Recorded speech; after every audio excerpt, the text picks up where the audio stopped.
ನಮಸ್ಕಾರ. ನಾನು ಸರೋಜಾ ಚಂಗೊಳ್ಳಿ.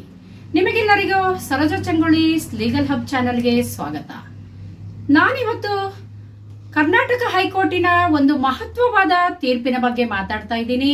ಅದೇನೆಂದರೆ, ಹೆಂಡತಿ ಗಂಡನ ಕೂಡು ಕುಟುಂಬದ ಆಸ್ತಿಯಲ್ಲಿ ಪಾಲನ್ನ ಕೇಳಬೇಕು ಅಂದ್ರೆ ಆಕೆಯ ಗಂಡ ತೀರಿ ಹೋದ ನಂತರವಷ್ಟೇ ಕೇಳಲಿಕ್ಕೆ ಬರುತ್ತೆ ಅನ್ನೋ ಮಹತ್ವವಾದ ಒಂದು ತೀರ್ಪು.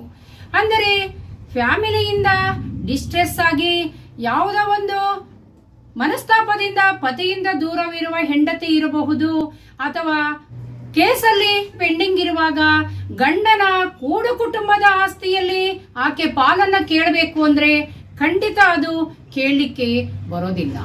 ಗಂಡನ ಜಾಯಿಂಟ್ ಫ್ಯಾಮಿಲಿ ಪ್ರಾಪರ್ಟಿಯಲ್ಲಿ ಆಕೆ ಪಾಲನ್ನ ಕೇಳಬೇಕು ಅಂದ್ರೆ ಆತನ ಮರಣ ನಂತರವೇ ಮಾತ್ರ ಆಕೆ ಕೇಸನ್ನ ಹಾಕೊಂಡು ಪಾಲನ್ನ ತಗೊಳ್ಳಿಕ್ಕೆ ಅವಕಾಶ ಇದೆ.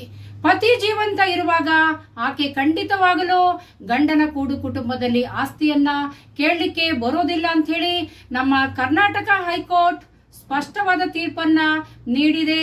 ಹೆಚ್ಚಿನ ವಿವರಗಳಿಗೆ 2015 ಪಾರ್ಟ್ 1 KCCR ಪೇಜ್ ನಂಬರ್ 1022 ನೋಡಿದರೆ ಈ ಕೇಸಿನ ಪೂರ್ಣ ಮಾಹಿತಿ ನಿಮಗೆ ಲಭ್ಯವಾಗಲಿದೆ. ಹಾಗೆ ಗಂಡನ ಸ್ವಯಾರ್ಜಿತ ಆಸ್ತಿಯ ಬಗ್ಗೆನೂ ಇದೇ ವಿಡಿಯೋದಲ್ಲಿ ಇನ್ನೊಂದು ಮಾಹಿತಿಯನ್ನು ನಿಮಗೆ ನೀಡಬೇಕು. ಅಂದ್ರೆ ಗಂಡ ಜೀವಂತ ಇರುವಾಗ ಗಂಡನ ಸ್ವಯಾರ್ಜಿತ ಆಸ್ತಿಯನ್ನ ಆತ ಸ್ವ ಇಚ್ಛೆಯಿಂದ ಹೆಂಡತಿಗೋ ಮಕ್ಕಳಿಗೋ ಇಲ್ಲ ಮೂರನೇ ವ್ಯಕ್ತಿಗೋ ದಾನಪತ್ರ ಅಥವಾ ವಿಲ್ ಮಾಡಿ ಕೊಡದೇ ಇದ್ದ ಪಕ್ಷದಲ್ಲಿ ಗಂಡನ ಮರಣಾನಂತರ ಅಂತಹ ಆಸ್ತಿಯಲ್ಲಿ ಆಕೆ ಪಾಲನ್ನ ಕೇಳಬಹುದು. ಆದರೆ ಗಂಡ ಜೀವಂತವಿರುವಾಗ ಅವನ ಸ್ವಯಾರ್ಜಿತ ಆಸ್ತಿಯಲ್ಲಿ ಆಕೆ ಪಾಲನ್ನ ಕೇಳಲಿಕ್ಕೆ ಬರೋದಿಲ್ಲ ಅನ್ನೋದು ಕಾನೂನಿನ ನಿಯಮ ಆಗಿರುತ್ತದೆ. ತಾವು ಇದುವರೆಗೂ Saroja Changolli legal hub channel subscribe ಮಾಡ್ಕೊಳ್ಳದೆ ಇದ್ರೆ ದಯವಿಟ್ಟು ಈ ಚಾನೆಲ್ ಅನ್ನ ಸಬ್ಸ್ಕ್ರೈಬ್ ಮಾಡ್ಕೊಳ್ಳಿ. ಹಾಗೆ ವಿಡಿಯೋವನ್ನ ಇತರರಿಗೆ ಶೇರ್ ಮಾಡಿ ಅಂತ ಕೇಳ್ಕೊಳ್ತಾ ಈ ವಿಡಿಯೋವನ್ನ ಮುಗಿಸ್ತಾ ಇದ್ದೀನಿ.